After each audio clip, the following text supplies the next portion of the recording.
Hey guys, TommyBryson here, and 10 signs that basically you are fake rich, meaning you're not really rich and you don't really have wealth, okay? Now, if I'm being honest here, guys, if there was a list of things that made you fake rich when I was in college, I was probably gonna check off at least 90% of them, because basically back then, I had a massive issue. I spent a ton of money on clothes and how I looked and all that stuff, but not really for being rich, but more for like, hey, attention and validations and trying to make friends. But in reality, all the friends I made by the way I dressed and how I look and my status, in reality, none of those friendships actually lasted whatsoever. And by the way, you might look at me and say, oh my gosh, that guy right there, so much money. Look at his sneakers, look at his clothes, all the stuff, right? But in reality, all I had was a closet filled with sneakers, but basically a pocket filled with lint. Basically, I was broke, okay? Now, overall, guys, in this video, I'll tell you about these 10 things, but basically, if at any point you feel offended, like I'm picking at you, the answer is that's actually a good thing, because it tells you, hey, I have a problem. I feel uncomfortable with this. And by the way, when I was 19 years old, doing all this stuff, I did not want to watch this video whatsoever. So if you watch this video today, then it means, hey, you probably know you have a problem. In this video, the goal is to help you and to show you exactly how people act fake rich. So if you have those friends or you're actually that person, you might want to go ahead and change that and actually build real wealth. Now, if you guys are new here, I post videos every single day. So make sure to also subscribe and hit the bell so you're notified. And on top of that, also destroy the like button. Now, the very first sign, guys, is basically you pay for things in installments with credit cards or little loans, or for example, you lease things. Now, by the way, this is an instant gratification problem, because basically means, hey, I can't afford this car, so let's lease it. I can't afford this jacket or whatever, so let's put it on a credit card. Let's put everything I can't afford on an installment plan. That's the idea. And by the way, you're always scared because basically, you know for a fact, you don't own anything. And if you lose your job, you're going to lose everything you have. So for example, guys, quick tip.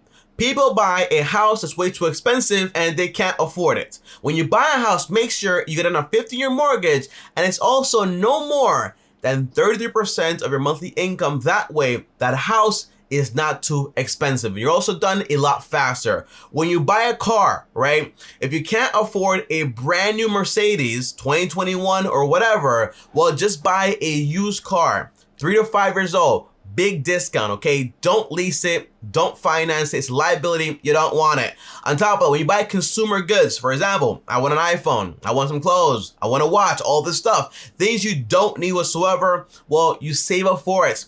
Don't buy them on a lease. Don't call T-Mobile or Sprint or AT&T. Any of these companies be like, okay, I want to get it on my plan or whatever. No, just save up the money to buy those things. And by the way, till this day, I still have an iPhone XS Max. And by the way, we're on the iPhone 12 now. Do I care? The answer is no. Now, number 2, guys, is basically preferring brands over quality. And by the way, brands do not always equal quality. For example, you might say iPhone, Mac, Apple as a whole is the best system when it comes to phones and computers. The answer is no. In reality, PC sometimes might be better. But if you always prefer, for example, just the brand-made stuff with the brand and the little Apple logo and basically all the status you get, people look at you with the iPhone 12 and the new MacBook, all this stuff. In reality, that's brand versus quality. Look for quality items. And by the way, quality might be cheaper, but might be better also. That's the whole idea. Don't pick something because basically everyone else does it and it gives you looks and it screams out luxury when in reality you can't afford it. And by the way, one thing I hated growing up was basically when mom told me, Tommy, you gotta dress really nice. You gotta have this little gold bracelet on you, this little chain on you. So when people look at you, they're like, okay, you look great. Okay, your kid looks great or whatever. I was like, I don't care about this, okay? You gotta stop caring about what anyone thinks about what you're wearing or how you look. It doesn't matter unless you're going to an interview. Obviously, at that point, it matters. You wanna give a good impression, that's different, okay? But trying to look a certain way all the time for brands and all this stuff, it does not make you rich, it makes the brands rich, okay? Number 3, guys, no savings whatsoever. In reality, you're actually broke, okay? Because if you don't have savings, what happens if you lose your job? You don't have anything, right? That's the whole point. Now, I've seen people, for example, They have a great house, luxury house, okay? Luxury vehicle, all the fancy stuff, all the clothes you could probably think of, right? And they have the fancy wife, everything. But they have zero savings. I don't understand it. I did a video, for example, on TommyBryson's show channel, my second channel, and there's a lady there that made, for example, $180K every single year and spent $10,000 almost on rent in Manhattan and had literally no money in savings. All her money was basically in clothes, paying for rent, and paying for that lifestyle. So if she loses that job or that business, in reality, she's going to lose everything, okay? That's the idea. You don't want to be that person. You want to have savings for emergencies. That way, when things go wrong, you're good to go. How can you have a luxury house, luxury vehicle, everything you want, but you don't have any money saved up for emergencies? It's dumb. Don't do it. Number 4, guys, zero assets. Rich Dad, Poor Dad, a book does very well job at this right here. Liabilities take money out your pocket. Assets put money in your pocket, okay? That's the whole concept here. But, you know, saying, for example, yeah, I have assets. I have a watch. I have clothes. I have a car. I have all this stuff, but in reality, those are not assets. Those things take money from your pocket and basically don't give you any money back. Assets put money in your pocket. For example, real estate, rental properties, okay? Index funds, dividends, okay? Also, businesses, that's money in your pocket. You want to spend your life collecting assets and not collecting liabilities. Oh my gosh, I have all the watches in this collection. Oh my gosh, I have the new iPhone. I have the new clothes, the winter collection. I don't care. Okay, liabilities don't make you happy, although they might be sometimes, but overall, you want to spend your life collecting assets. That's the key idea. Number 5, attention lover. Now this right here is more of a mental thing. However, it is very real. And by the way, I struggled with this also basically when I had all these fancy clothes. Of course, I wanted attention. Of course, I wanted looks. However, if your happiness relies on somebody else, you're never going to be happy because you can't have those expectations for other people on yourself, okay? The idea is you gotta bring attention to yourself by yourself and not rely, for example, hey, I always want attention. I always want to be the center of attention. No, don't do that. That's not what you want. Attention seeking is not a good thing. Number 6, unless you're like a business, by the way, and you want attention on your project, on your product to make you more money. That's different. But as a person, being an attention seeker is not always the best signs of having, for example, good mental health. Now, number 6, guys, is constant validation seeking. And by the way, I did this a ton. And here's a language you use a lot of the times. Hey, did I do a good job? What do you think about this? Do I look good? Do I look bad? Oh my gosh, am I smart? What do you think about me? All those things are you basically seeking validation from someone else, an external source, okay? And every time you do that, you're probably not gonna be happy. Again, it has to come from an internal point of view. You gotta validate yourself and not seek it from other people. Now, by the way, this is tough because it might mean basically the way you grew up, the way you see yourself, but you gotta control that and bring yourself back here and say, hey, I am the only person that can tell me anything and validate myself. That's the core idea. Seek validation from yourself and not from other people. And by the way, once you do this, you start to build more self-confidence, which then help you have more validation within yourself. Number 7, guys. They buy fad material things and usually just try to keep up with all the trends. And by the way, if you're trying to keep up with trends, you're never going to be happy because basically every single year there is a new car, there's a new phone, there's a new this, a new that. There's always something new out there, a newer, better wife, a newer, better house, a newer, better car, whatever it is, right? If you aren't happy with what you have already, and by the way, let me say this though, okay?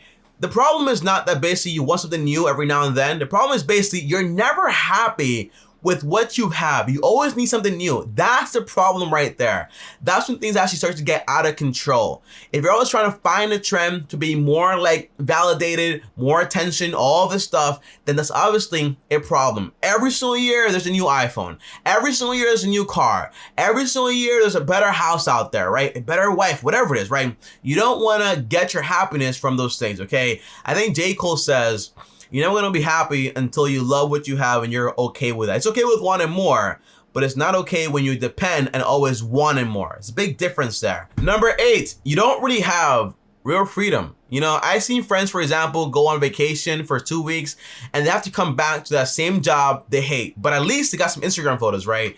The idea is you gotta spend your time trying to get yourself out of the situation you're in. You know, trying to taste freedom, like, I'm gonna go to Hawaii, I'm gonna go do this and this and this and travel, all this stuff, but you can't afford it. That's not a good thing. You gotta spend that time basically saying, hey, I'm gonna work very hard, maybe get a second job, save up money. That way I can basically build passive income. And with that money, I can basically quit that job that I don't like, okay? You don't always wanna say, hey, I just wanna taste freedom. No, I want freedom. I never liked the idea of basically saying, hey, again, I never liked the idea of going on vacation, but coming back broke and being in the same position as I left, okay? I never liked that idea. Now, number 9, you're caught in a cycle of status games. Now, this right here is very embarrassing to get out of because, for example, if you have friends and habits and traditions where basically your friends basically, okay? Every single week you go out, for example, for expensive dinners, you have to drive a fancy car, you have to wear like fancy clothes, all this stuff, right? You're playing this very expensive game. And when you're trying to get out of it, it's embarrassing because now when they call you, you have to say, hey, nah, bro, I'm not going out this weekend. No, I'm not buying that car. No, I'm not doing this. And by the way, it might mean, for example, hey, I have to sell that house. I really can't afford it. I have to sell that car. I really can't afford it. I can't afford these clothes. I just can't do this stuff. I can't go out every week, right? And that's embarrassing because basically you're having to backtrack on what you've done before. And psychologically, you're having the risk, well, not the risk, loss aversion concept where basically you're feeling like you're losing everything because basically you're gonna have to give something up. However, though, in the future, you'll be a lot better off by giving up those things right now. Now, lastly, guys, number 10 is not knowing enough about finance. If all you know is a few words that you heard on YouTube, maybe from me or anyone else, you probably don't know anything really about money and finance. You gotta spend, for example, an hour or 4 hours of your time just basically researching exactly what you wanna do when it comes to finance and putting that plan into action. The goal is to fully understand, not to be a parrot and just say basically things back to people because that's not really knowledge in any way. But overall, guys, those right there are 10 things fake rich people basically do, and that's not basically what you want to do. And by the way, validation, attention are things that basically you're always gonna struggle with, but you have to keep up with them by building self-confidence and relying more on yourself and your internal factors. That's the whole idea. And by the way, fake rich can mean, hey, someone that's famous, someone that has a lot of money. It does not mean, hey, you gotta be broke and middle class, all this stuff. No, it can mean, for example, I have a lot of money right here, but I'm still doing all this stuff right here. Thus, I'm still fake rich because in reality, if I lose my income source, I'm going to lose everything also. Now, guys, that's it for this video. Comment down below and let me know exactly what did you think about this video. And on top of that, did I miss anything? Comment down below, let me know. I'll see you guys tomorrow. And as always, like, subscribe, hit the bell so you're notified. And on top of that, I also have another 2 channels called TommyBryson Show where I post there basically every single day. And also, Ask TommyBryson, where basically I take your calls and I also post there every single day. But from Monday to Friday, 12 p.m. Eastern to 5 p.m. Eastern, I take your calls one-on-one and talk to you guys directly and tell you exactly what you need to know. And by the way, this is free. I answer calls for free and talk to you guys for 30 minutes for free. I'll see you guys tomorrow. And as always, peace.